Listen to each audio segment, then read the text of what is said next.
Hello again, everyone, and welcome inside another edition of the Adam Jones podcast. I'm Jerry Coleman still. That's what my birth certificate says. He's Adam Jones, always with us, a five-time MLB All-Star. Today in episode number 42. Shout out Jackie Robinson and Mariano Rivera, the first and only unanimous Hall of Famer. We will be joined by the Honorable Mayor of Baltimore. His name is Brandon Scott. Why are you shaking your head? He's a friend of yours. He's a friend of ours. We'll address the Orioles, their lease, the attendance situation, as well as discuss how the Ravens are going to be impacted as well with the mayor coming up. Adam and I are also going to talk more about the Orioles and Ravens with the Baltimore Banner's columnist Kyle Goon in our For the Birds segment, plus a lot to get to in Socially Speaking. We had that live show at Soundstage a few weeks ago, still hearing great comments about that, but a lot of questions were omitted. We'll get to those for now as Adam has left Baltimore and has left the country for good, at least for the time being. How was your visit, by the way? It was great, honestly. Everything was great about it. Family, friends, the fans. It's hard to really put it in words. I'm just extremely humbled that obviously I haven't been there in a while, but I'm humbled that, fans still appreciated what I did. Because it's starting to get to a new generation. Obviously Mullins is taking over center field, and it's just a blessing that fans appreciated what I did and still came back and showed me some love. All right, we start always with our featured guest, brought to you by our friends at Jimmy's Famous Seafood, where we were last week with Jim Palmer, but this week we aim higher. He is the Honorable Mayor of Baltimore City, Brandon Scott, joining us. He doesn't have 3 Cy Young awards, but he has plenty of accolades. Mr. Mayor, thanks for being with us here today. And let's talk about what's going on inside Charm City sports-wise right now. I can't think of a more exciting time in recent memory with the Orioles in first, the Ravens starting up with this revamped offense, and let's not forget about a new downtown arena, which is blossoming. Yeah, no, it's a great time to be a Baltimorean, but in particular to be a Baltimore sports fan. The Orioles are doing amazing. Folks are surprised, but Adam knows this. I'm not surprised. So very infamously, when we were opening the casino sports book at the Horseshoe in December of 21, they asked myself, former Governor Hogan, Dalius Thompson, Muggsy Bogues to all proclaim out loud what their first bet was going to be. And I went out there very proudly and said, the Orioles are going to be 500 this year. And everyone laughed.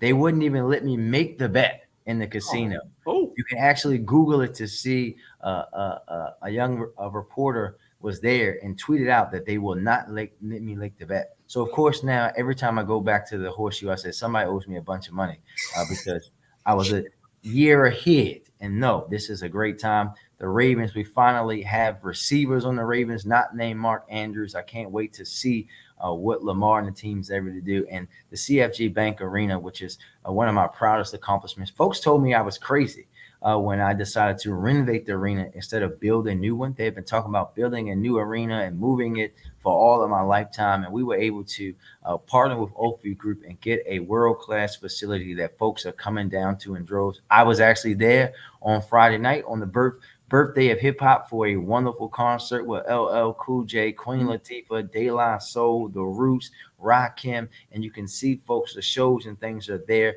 And of course, the first event there was the CFG Bank Arena. That's awesome.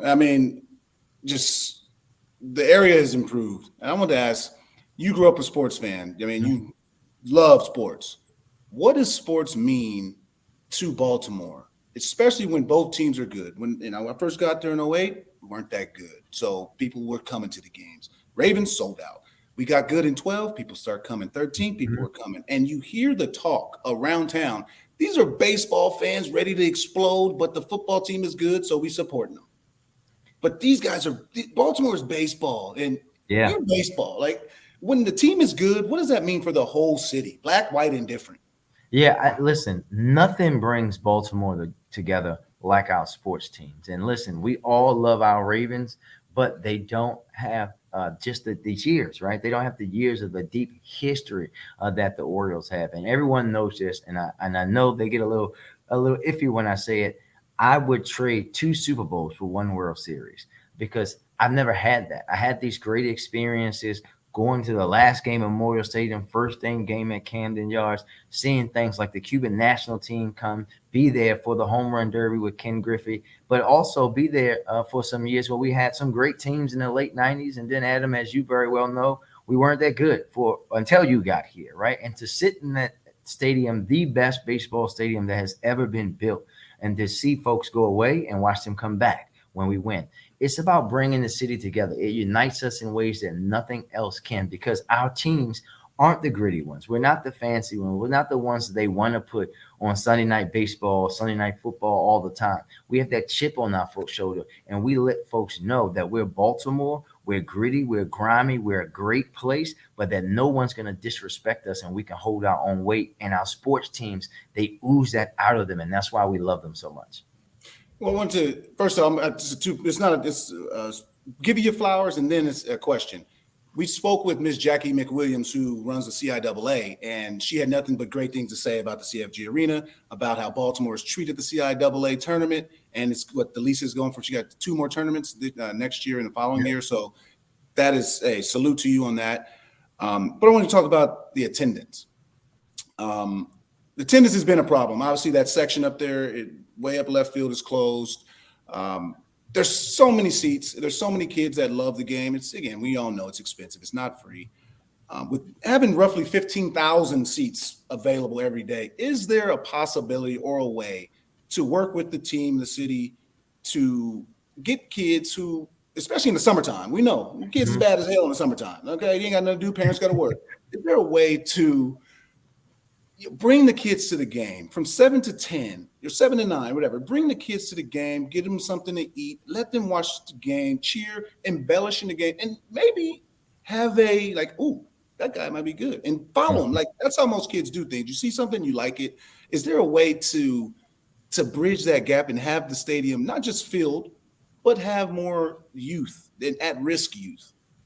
Yeah, and I think it's really, Adam, about expanding that, right? So we know the team does a lot of that, and I know I actually spoke with team leadership around figuring out ways to get young teens more involved in a place at the game. So this is something that is already, we start to have those conversations and really growing the partnerships that we have with the Orioles. The Orioles are one of our biggest youth work summer job sites now, right? Something that wasn't even imaginable when I was a young people. I have the chance to go to a game and before the game, walk around and visit with every single youth worker that the Orioles had hired this summer as a summer job, and hear these young people talk about how they get to work and learn this experience of being a part of game day operations, something that you could never take away from them.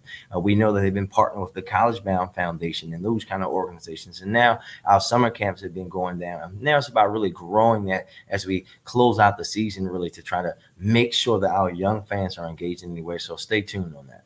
You know, I've had multiple debates about why attendance isn't what it is. It's around 23,000 right now. I think it should be a lot more for a first place team. People love to bring up the crime factor. And I tell them this: I don't know of an incident. I don't know of any incidents involving fans at Oriole games or Ravens games where anyone has been harmed by criminal activity. I think it's a bad perception that's out there. And I don't know how you rectify it, Mr. Mayor. Well, I think we got to just keep talking to folks about the truth. The truth is that Baltimore is running a 24% reduction in homicides, a 7% reduction in non-fatal shootings. Violent crime in the city is down. Robberies are down. Carjackings are down over 30%. And we know that other cities aren't having that, right? Our neighbors to the south in D.C., a place that we all love, their violent crime is up 30%. And I think that we have to continue to talk that story and tell people, listen, we know when the team wins. We saw what happened when we had those back-to-back weekend series with the New York teams. Folks were coming out. We just have to continue to put pressure on folks to don't jump on the bandwagon late. Come now and come to the games. I went to a Ravens preseason game that was packed on Saturday, right? Every event at the CFG Bank Arena, whether it's Bruce Springsteen, Anita Baker, Janet Jackson, people are always there, right? We need to get folks back into the baseball stadium as well to let them know, because we know folks are going to be, and this is what I've said to everybody. If you haven't talked to me about tickets to Orioles games up until this point, don't ask me for playoff tickets. The answer is going to be no. I'm going to be making sure that real fans get there, not folks who are trying to come because they now know that the team's going to be playing in the postseason. Knock on wood. Good for you. We have more with Baltimore Mayor Brandon Scott coming up here on the Adam Jones podcast. But first, we ask you to support our dedicated, loyal sponsors. The Adam Jones podcast is brought to you by Jimmy's Famous Seafood, Charm City's favorite crab cake destination. Local sports fan, experience the ultimate pregame party at the tailgate. Cheer on the Ravens with iconic live performances, an open bar, and mouth-watering eats. Can't make it? No worries. Bring the same food that caught the attention of the Food Network right to your doorstep. Shipping East Coast recipes nationwide. Jimmy's Famous Seafood is the official sponsor of the guests appearing on the Adam Jones podcast. And by our friends at the Weinman Company. By Hollywood Casino Perryville. For some, it's a game of chance, but for you, it's a game of choice. Hollywood and Barstool are bringing you more ways to bet in Maryland. Catch all the action in person at Hollywood Casino Perryville at the Barstool Sportsbook, or bet online with the Barstool Sportsbook app. When you download the Barstool Sportsbook app, register, and wager, you can get up to $1,000 bonus cash, plus up to $1,000 when you sign up and wager in person at Hollywood Casino Perryville. Play from anywhere and get up to $2,000. The choice is yours. Must be in the state of Maryland to wager and over 21. Please play responsibly. For help, visit mdgamblinghelp.org or call 1-800-GAMBLER. By Jack Daniels, 2 legends, 1 can. Jack and Coke, the #1 cocktail in the world, is now available in a can. Yes, that's true. Jack Daniels Tennessee Whiskey, mixed with Coca-Cola or Coca-Cola Zero Sugar, are now both available in a can. 2 legends, 1 can. Jack and Coke, ready to drink? Please drink responsibly. Whiskey Specialty, 7% alcohol by volume. Jack Daniels Tennessee Whiskey, Lynchburg, Tennessee. By G-Leaf, medical cannabis only. Visit gleaf.com. Medical cannabis is for qualified Maryland patients only. The Adam Jones podcast is brought to you by Royal Farms. Download the Royal Farms app from the Apple App Store or Google Play today. New Royal Farms Rewards members will get a free any-size cup of Royal Farms award-winning coffee just for signing up. Hey, Justin, keep an eye on the time. It's your night to handle dinner. No worries. Got it covered.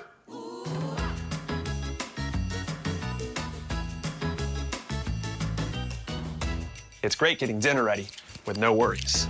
That's why I never waste time and go straight to Royal Farms. Their chicken is fresh, never frozen, hand-breaded, and cooked right in the store.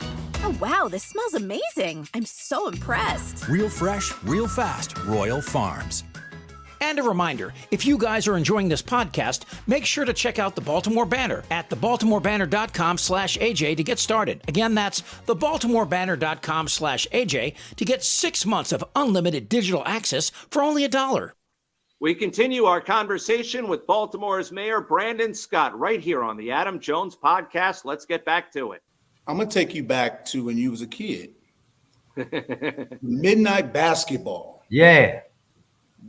Can Baltimore get that back? I went online and we got it back. It's back. It's back. I was just that. Yeah, we had it. So this is the second year that I brought it back. That we just had it again this weekend. So midnight basketball for us are at the infamous Dome in East Baltimore, where everybody, Melo, Sam Cassell, everybody's played there, and at Cloverdale, unless it's raining, of course, and then we have it at the Middle Branch facility. It's an opportunity for our young people and older youth to play. I actually went and watched some games a couple weekends ago, and I'll be going back. But we brought it back. Midnight basketball is back in Baltimore. We know Baltimore. When you talk about Baltimore athletes, folks from Baltimore, it's typically basketball athletes that you're talking about. And we're seeing a next generation of those young people, and they come back and they grow up playing in midnight basketball and BNBL. I'm just so happy that we've been able to bring them back. Oh, that is unbelievable. Do you think Baltimore can get an NBA team? No. Or an NHL team, right? Yeah, that's my sport. No. Or NHL because of DC. Look, the reality is, Adam, is that probably both DC and Philly would have to approve that, and they never would. Now, I think that there would be opportunities, right? And we've seen this happen before, and these are the kind of conversations that I look forward to happen. When I was a young kid growing up, the Bullets, now the Wizards, they should play like 5 or 10 games here at the arena every year. I actually saw the 76ers with Charles Barkley and Manute Bol do battle with the Bullets, and both Barkley and Bernard King had 35 points in that game, right? I saw that live in Baltimore. Those kind of opportunities are there. We're going to be, obviously, we have the CIAA. We should be looking at things like NCAA women's first round, men's, those kind of things, opportunities are there. And looking as the league thinks about other things like G League and all of these things, or whatever, I forgot what they call it now. It's the G League. but that will be the opportunity for us. Having a team here full time is very, very unlikely. And now we have to focus on what we know we can do. We have a great concert venue. We know we can have tournaments and those things there. We're going to be a place for basketball, but basketball in a different way. And you're exactly right. All those events should return to the downtown arena like they were in the past, especially with the upgrades. I remember going to watch Carmelo and the Knicks play there short years ago. Yeah, it was good. And it was packed. It was packed. Like back then, we can only hold like 12, 13,000 in the arena, and that was a preseason game. Yes. And it was packed because we know Baltimore loves his basketball. All right, so Baltimore City has produced so many great athletes. A lot were born here, from Melo to Babe Ruth, Michael Phelps, but there's also been some greats that have played in this city, from Ray Lewis to Eddie Murray. Who did you grow up, Mr. Mayor, idolizing in your childhood?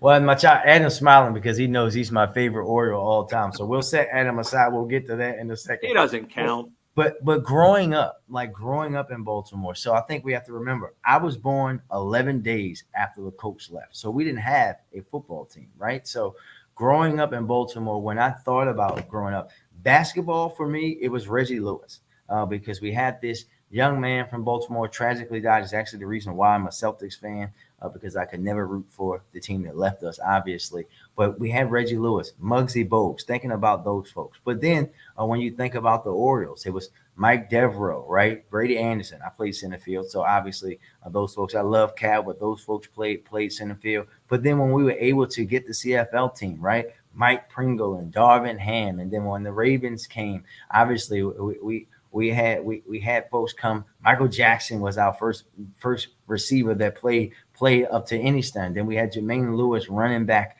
kick returns and punch returns. I saw him run back 2 in Memorial Stadium against the Saints. Those are the kind of folks that I grew up looking towards because I knew they were from here or either from here and playing here. And then obviously Adam is my favorite Oriole all time, not just because of the many times he killed the Spankies on the field, but also Adam and I we literally met the first day he was here when I was a staffer, but also for all the community work that he would do. And not just the community work that was structured by the team. He would reach out and say, hey, I want to do something, right? Showing up to the big Thanksgiving things, showing up to Little Leagues. Those are the things that's what makes for us here in Baltimore. Those are the athletes that we connect with in a different way. And he is definitely one of those. I appreciate that, man. Hey, but it all stemmed from when we first met. But I remember just hitting you up and be like, hey, there's something that can be done. Can I want me to show up here? Never any cameras. We didn't want all that attention. I wanted to ask about the gambling. Obviously, everybody gambles. There are people in online gambling that, in Maryland now you can gamble, which is legally, I should say. People have been doing it for a long time. How has that impacted the economy? That money coming from gambling, because we know people lose. You lose way more than you win. But how has that impacted the economy of Baltimore City? So for us, we know, first of all, there's a lot of folks working, which is a great thing for us, the opportunity. But then for us, hold on, you guys, ambulance is going past. Hey, baby, that's Be More, baby. I thought that was outside my window. No, it's me. Yeah, I'm right by Mercy. So like it's all day long.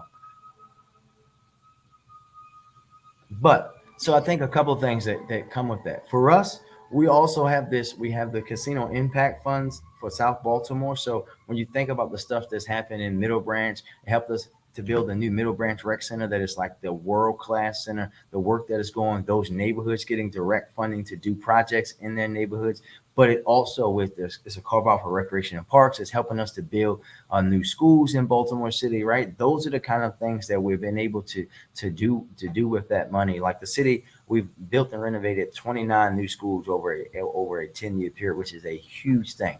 Recreation and parks has that money coming from the casino funds, but also the money that I've invested in it, $41 million to offer. We have a $100 million plan, Adam, for how we're going to build new recreation facilities in Baltimore. So I've opened 4 centers since I've been in office. There's 5 right now that are underway. We have a couple we just broke ground on renovations of the historic East Baltimore and Chick Webb, JD Gross and Park Heights. There'll be a new Park View Center in West Baltimore, a new center in Curtis Bay and Brooklyn Homes. Those are the kind of things that we're able to do and grow because of some of the support that comes from that. Let's give these guys their flowers. Let's take it back to sports. let's give these guys their flowers, okay? The Orioles this year, beating everybody's expectations. Obviously, they've been playing the best baseball, arguably one of the two best teams since May 25th of last year, Adley's debut. What do you see differently when you watch the games this year? I know you watch a lot of the games. What do you see this year that you didn't see in the previous years that you can see now and you can foresee going forward? It's really about a couple things I think is special about this team, right? This team really, you can see them putting on the blinders and the earmuffs. You can almost see it happening, right?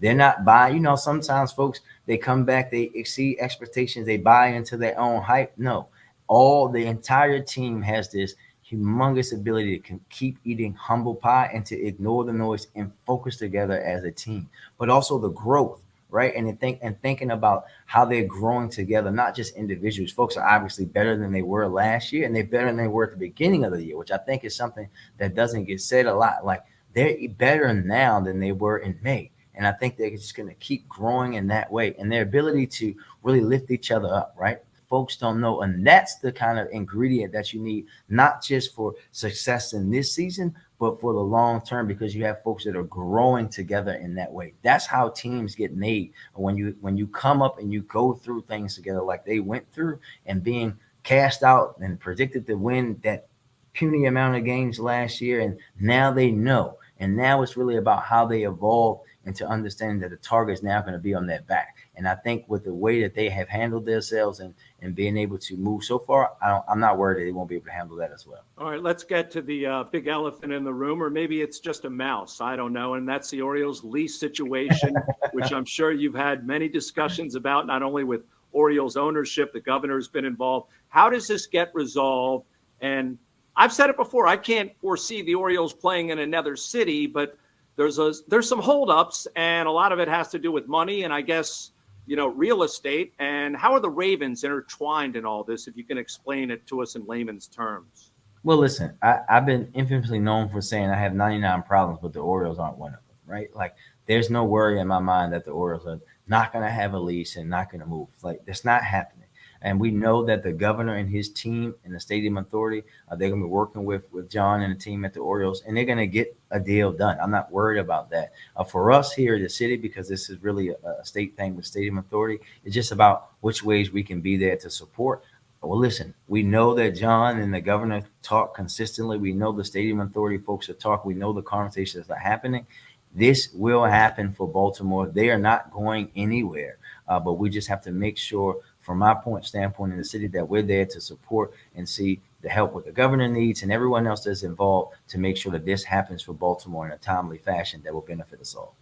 As far as, though, with the Ravens and the parking and all that, how does that get resolved? I mean, is there enough real estate to satisfy everyone? Yeah, I think that those will be ongoing discussions, right? There are lots of things about parking lots and those things, and as someone who has seen how developments happen in other stadiums and newer stadiums, this is something that we would welcome as a city. But it's about all the folks and parties getting together to work out those details, and I have the utmost faith in our fabulous governor and his team, and the faith in the Orioles team to figure out a way to move forward.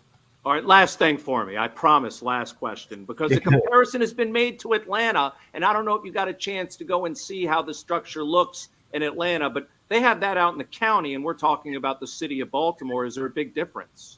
Well, no, I haven't been out. I think actually I'll be in Atlanta in the fall for a conference, so maybe I'll get to check it out then, and maybe when we're playing them in the World Series, I'll get to check it out as we go down there and check it out then. But I haven't, and I look forward to seeing it when I do get to visit. It's gorgeous what they did, what LA is doing, what Texas did. It's just great. Yeah. But Mr. Mayor, we just want to thank you for your time. You're very, very busy man, signing a lot of documents and checking in on the city. So thank you for your time. Brother, I appreciate you. Seen you a couple of weeks ago in B-More, so it's always love. Absolutely. Thank you. Go O's, go Ravens. Go O's. Thanks for coming on, Mr. Mayor. It was a pleasure. Absolutely. Thank you, gentlemen. Thank you. Well, Adam, as he was saying, you two have a history. Do you remember the first time you got a chance to meet him, and did he ask for your autograph right then and there? I don't remember the exact day we met, but one thing I do remember is that in 2008, when the Orioles started asking me to do community stuff, I'm like, okay, cool. The Mariners did a lot of it, so it was already ingrained in me to help out the community. He was the first guy there. And then we exchanged numbers, and anytime he would just text me, hey, we're trying to do something here. I would text him, hey, is there anything that you need me for? And to this day, we still hit each other up and talk, and it's a brotherhood. You know what I mean? I had a goal to help out the city. He's from there, so he would always direct me to where the exact problem was, not beat around the bush and say, well, this group. No, he's like these individuals, this right here. And he's just a good dude who is from Baltimore and wants to see Baltimore succeed. Most people that get into offices and all that kind of stuff aren't generally from those places and just do whatever they want because they can. He's a Baltimorean and he wants to see Baltimore succeed. So it was always a great thing to speak with him and obviously getting him on the podcast. All right, Adam, let's move to our For the Birds segment. With that, we bring in the outstanding columnist from the Baltimore Banner, making his second appearance on the Adam Jones podcast. I'll add that to his resume as well. He is Kyle Goon. The Goon Squad is back with us. Kyle, great to see you at the live show. Great to see you out at Orioles and Ravens games as well. Thanks for coming on again. And let's start with the Orioles. And you wrote about the attendance issue. And we talked about it with the mayor earlier, but you took a visit up to the corners of the upper decks of Camden Yards, which have been relatively empty for the better part of this season, but now they're starting to be filled. What was the reasoning behind that? What did the people up there have to say? I didn't know if they closed off the area because they thought, I don't know, people were going to go up there and do nefarious things or stuff like that. Or maybe they were just waiting for those seats to be bought. I can see Adam might have gone up there and done some nefarious things. I don't know. There's a mischievous grin on your face. I got a great story about that section, though, so go ahead. Okay. But you know, I mean, that was, frankly, Jerry, that was where I used to sit when I was a kid. And that I just have a very romantic feeling about that section. And this is a little bit before Adam's time with Miguel Tejada, Brian Roberts, some of those teams of the mid 2000s. And, you know, those were the tickets that I took out my student ID and that's what we could afford, all carpooling together. So, you know, coming to this market again, after so many years, seeing the empty section, I kind of had this longing to see it full again and just going up. And I think what you see is you just get a real great slice of life of people who decide, you know, a few days before the game or the night before the game, hey, I'm going to the Orioles game. This particular day was the 83 team. It was a great night. And, you know, it was just kind of fun to talk to families, to talk to couples, to talk to longtime fans who wanted to remember the 83 team that they grew up with, younger fans who wanted to remember more of, you know, Adam's teams that went to the playoffs, the last Orioles teams to go to the playoffs. And it's just a great swath of people who, you know, I think the wonderful thing about baseball is you just have such access. I mean, you can go almost any day. There's a lot of price points. And I even though I didn't love going up the stairs, I did like going up there and talking to the folks. Your nose didn't bleed, right? I did not. All right. But a strong nose. The great story about that area is there's this kid on social media. Now he's trying to get me to play in his softball league named Steve Polite. And he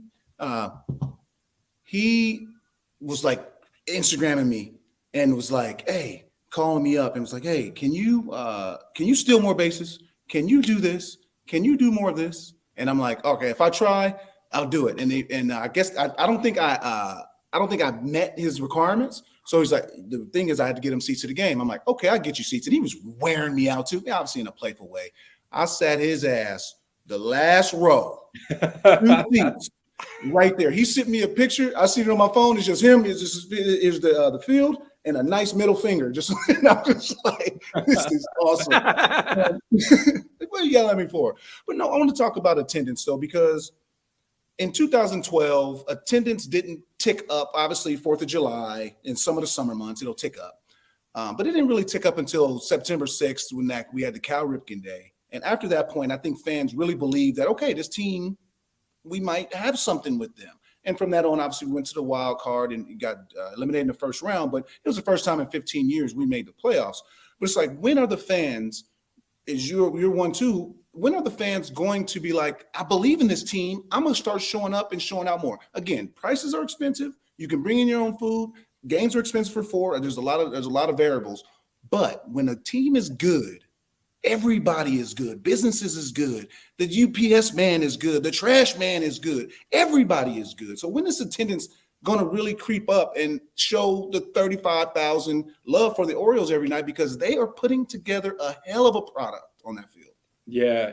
And, Adam, I think that's a complex answer. And real quickly, I think it's important to say, the Orioles don't have a long-term lease deal. And I think once that happens, more fans will be kind of on solid ground. And I think that is one aspect of this. I think also, you're looking at the residual of just the years that have been, and last year having a good team, but just not one that, Mike Elias and crew thought was going to go to the playoffs. So they trade off pieces of it. And I think there's just a little bit of, inertia from some of the tough years that this franchise has gone through, and fans just kind of feeling like, is it turning around? Is it turning around? It's less like a U-turn of a car and more like the U-turn of a cruise ship, right? It just takes time to kind of get everyone back on board, believing that, hey, this is going to actually be a long, sustained turnaround. And I think, Adam, Jerry, you guys have been around baseball a long time, so you can see the bones of a really great team for years to come. But I think fans just take a little more convincing. And I think just the way that it's been for the last couple of years, it takes a little time to say, okay, I'm all in. But hey, we're seeing weekend crowds have been amazing. And the 83 crowd was great. And just to touch on a little bit on what you were saying about your story, about your fan up there, one of the couples I talked to was all the way in the second to last row. I said, hey, is it nice to be out here, taking in the 83 reunion and this Mets series? Hell no, not all the way up here. I wish I was down there. It was easy to get a ticket down there. But hey, listen, it's hard to get a seat now on some of those weekend series. So that's good to see. And all this is going on as the Ravens are starting up training camp. Usually some people turn their attention to the Ravens. You can't ignore what the Orioles are doing, obviously, in the position they're in. And, when you talk about the fact that the lease still hasn't been decided just yet, Kyle, my answer to that is there's no way they're ever going to leave Camden Yards vacant. It's the best ballpark in all of baseball. So I just see this as a negotiating ploy. And again, we discussed it with the mayor, but would love to get your 2 cents. Yeah, I actually don't think that the Orioles are going anywhere either. I'll let the column I wrote in the last week kind of speak for itself on that. But I think baseball would be unwise to leave behind a $600 million bond. You look at what's going on in Milwaukee, and they're having trouble getting funding for half as much as the Orioles have access to once they sign this lease. So I know while understanding there's a lot to work out, it's not easy. There's a lot of history between the Orioles and the stadium authority. I think that sooner or later, and hopefully sooner, they will come to an agreement, and baseball will remain here. All right. With that, obviously that's the biggest topic right now. But you're talking about fans not believing because, okay, the lease. But do fans believe in the team? Do they believe in the farm system? Do they we can go on and on about who is in the top 100. Obviously Jackson, then you got Kerstad, you got Kauser who's there, Westberg, like so many prospects in this organization, and guys are coming up. They're ready. Kerstad's ready. But talking to fans too, they're like, it's not just saying, okay, my team is good now. We're going to be good for the foreseeable future because, okay, we might lose a few players here and there because free agency get expensive, but we got guys to come in and fill the roles. Every person that has came up this year has a baseball acumen. A lot of kids nowadays that get called up, this is not there when it comes to how to play the game. So do fans believe that we're going to be good, not just this year, and we'll be good for a stretch? We have a big window, not just, some teams have a little window, some teams have a bigger window due to finances.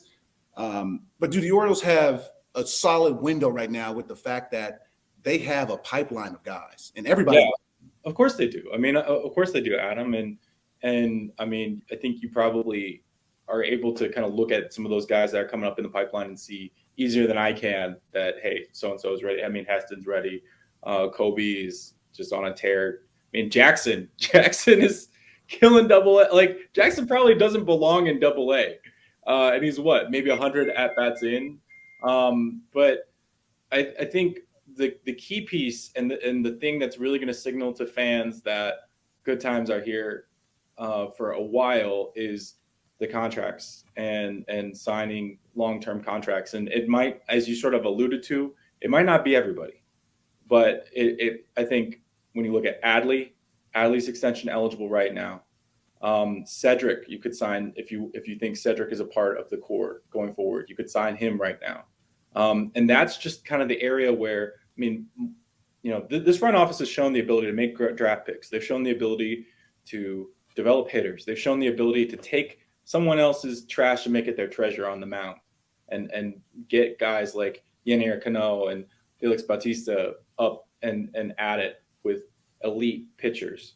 But what they haven't shown yet, and they haven't had the opportunity, but what they haven't shown yet is, hey, Adley Rutschman, we're locking him down. We're not going to let another team get him, and we're going to sign him to some kind of long-term deal. So to me, if you want to talk about fan faith, that's really the one piece. And it's not for me to decide who's a part of the core and who's a part of the future, but that is going to be what the fans want next. Of these young guys, we have them coming up, but they're going to be here for a while.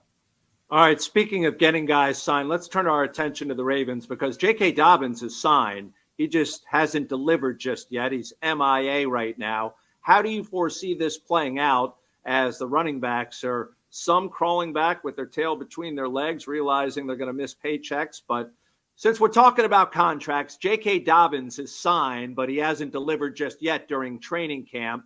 There is word that he'll be back out this week. What do you think's been going through his mind? Do you think he was humbled after watching that first preseason game, realizing that they have other guys that can run the football, Kyle? Well, I think two things are happening. One, in the NFL, you're not seeing a lot of running backs, even though there's a lot of tension, you're not seeing running backs get the contracts they want. I mean, the Jonathan Taylor situation is spiraling. Saquon Barkley agreed to just a little more than franchise money. So these elite running backs are not getting what they want out of the teams. So league-wide, it's not trending well for JK. And then you look at Saturday, hey, Keaton Mitchell looks pretty good. Melvin Gordon looks pretty good. Gus Bus had a couple good runs. Justice Hill had a nice run that led to a touchdown. And you're sort of thinking, man, this running back room is deep. And John Harbaugh said it all along that he believes deep down that JK wants to play. And honestly, if you're talking about getting your money and talking about getting paid, probably the best way for J.K. Dobbins to get paid is get on the field, showcase some of the skills that I think are going to be shown in Todd Monken's offense, and get paid for the way you play rather than what you think you're worth in the preseason.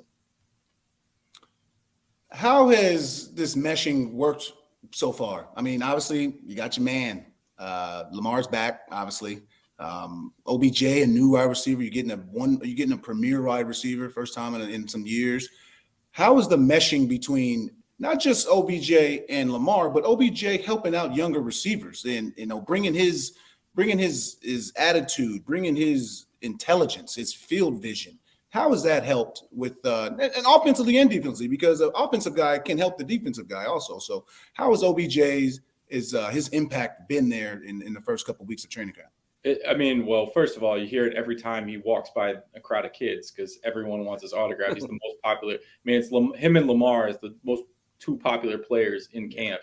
But also, the Ravens receiving room were kids growing up looking at OBJ being like, this dude's the man. And if you got to play with your, idol in the same receivers room, just imagine how hard you'd work to impress him. And I think that's part of what's happening. Zay Flowers is a guy that he did not make a ton of plays in this preseason game, but he drew 2 penalties of cornerbacks trying to grab him to keep him from shaking them. And I think that's widely seen as something good that's going to happen. Rashad Bateman, he's off the PUP list. Hopefully we'll see him soon, but OBJ is his idol. And so I'm really interested in seeing, I think we'll see more as the season goes on about what influence he has. And hopefully that's a couple catches, right? Hopefully that's a couple one-handers in the season when it counts. But I think just raising his level, having a seriousness coming back from that injury, valuing every time he's out on that field, I think has had a profound impact on the receivers room. Well, the good news is that only 3 more of these meaningless exhibitions to go, and we'll probably see more hitting during the practice between the Commanders and Ravens, and we'll see next Monday night in that football game. Kyle, always a pleasure to have you on. Kyle Goon, columnist for the Baltimore Banner. We'll see you again soon. Thanks for having me, guys. Really appreciate it. All right, Adam, what do you say we put a bow and tie on this week's episode with another edition of Socially Speaking? A lot of people asking questions at Adam Jones Pod via Twitter, Facebook, or Instagram, or go ahead and rate the podcast on Apple Podcasts, Spotify, or YouTube. That'll move you to the top of the list and qualify you for a Miss Shirley's gift card. So this week, we got a couple of questions. The first comes from at Michael Dubuque. Hopefully I got that last name right, number 3, Dubuque number 3. He asks, Adam, what was your favorite pie to use for a post-game pie in the face? Ooh. So Dangerous Delicious would always bring 2 pies to pie people and then 2 pies to eat. Marquez always wanted his Kit Kat pie because, he just loves that pie. And then there was always something else that was just crazy. But for pieing, it was always a peach or a banana. So everybody got, a good tasteful of something. Nobody was like, that Barbasol that we used to use. Nah, they got some good banana cream or a really good peach pie. Lucky. Can I tell you what the Coleman maneuver would have been? I would have kept those 2 delicious, and we don't need to keep seeing that over and over for people on YouTube. Enough of the pie video. I'm going to have it copyrighted and deleted. But I would say that I would keep the peach pie or the chocolate pie and just give the players Barbasol. Yeah, earlier we used to use Barbasol, but we stopped because first off, it burns like hell. If you shave and no Barbasol, it burns. Second, it's disgusting. And Dangerous Delicious gave us pie. So it's like, if you're giving me a pie, I'm going to use the pie. And people were like, man, you don't want to eat those? I'm like, nah, I want to smash them in people's faces. But then what came cool is we used to hand them to the fans. So it was a family atmosphere. People would like retweet me, where are you at with the pies? All right, here I come. Whack. It was fun, man. I wish I could do it again. How many doggy bags do you think I would have brought into that clubhouse? You're not allowed in there in certain areas. You definitely aren't allowed in certain areas. And I don't know, you would look suspicious taking a big pie. You'd have to have a big bag and be like, a big bag. What's he doing with that? I'm delivering it to someone, sir. Leave me alone, okay? Yeah, all right. All right, our next correspondence comes from Fleetwood at FleetwoodMac_32. And this person wants to know, and I don't know if Fleetwood is a man or a woman, not that it matters. Who's the one Oriole, past or present, you wished you could have played with, Adam? Well, I mean, obviously the people want to say, Kyle because of, just being him. Me, Palmer, Eddie. Palmer because, I know that I'm going to have a relaxed day. Not a lot of hard contact. I'm going to have a relaxed day. I can focus a little bit more on the bat. Eddie Murray, just because I just want to see that stare when it really matters. I've seen the stare, but I want to see the stare when it really, really matters. And then obviously the ultimate, I think the number 1 trade in Orioles history, Frank Robinson. That's Eddie even angrier, if you like, just a man that was just stern. It was awesome. I was so fortunate enough to be able to know him, and Frank was just a legend. But those 3 guys, it's hard to just say one, but those 3 guys to me,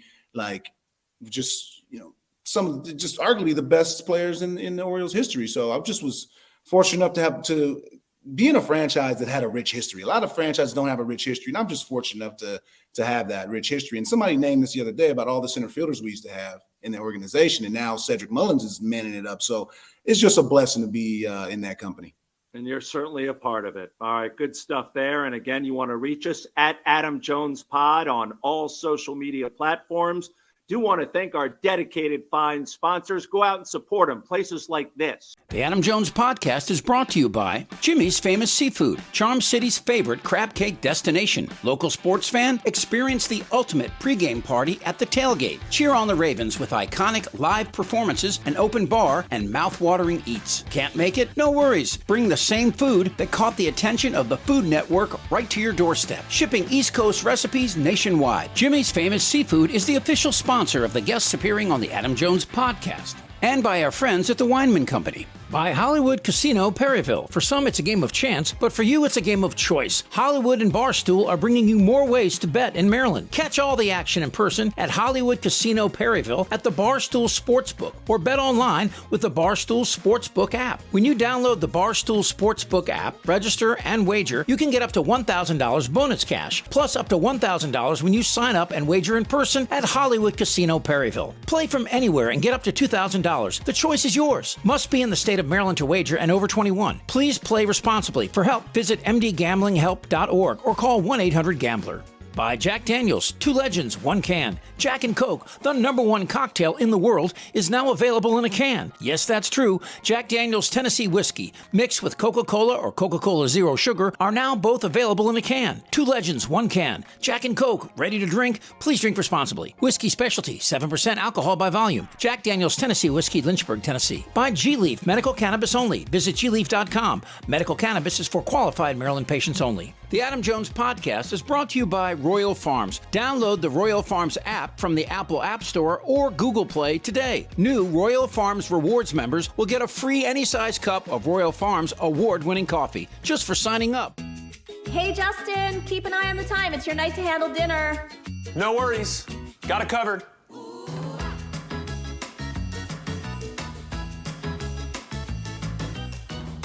It's great getting dinner ready with no worries.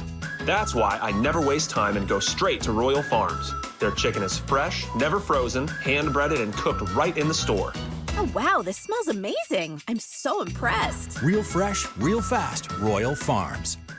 And a reminder, if you guys are enjoying this podcast, make sure to check out the Baltimore Banner at thebaltimorebanner.com/AJ to get started. Again, that's thebaltimorebanner.com/AJ to get 6 months of unlimited digital access for only $1. Also, thanks to our senior executive producer, Chip Franklin, for putting this episode together. Chip's got a baseball story. Even if you might have heard it 7 times, he'll tell it to you again. Just ask him. He's available on request.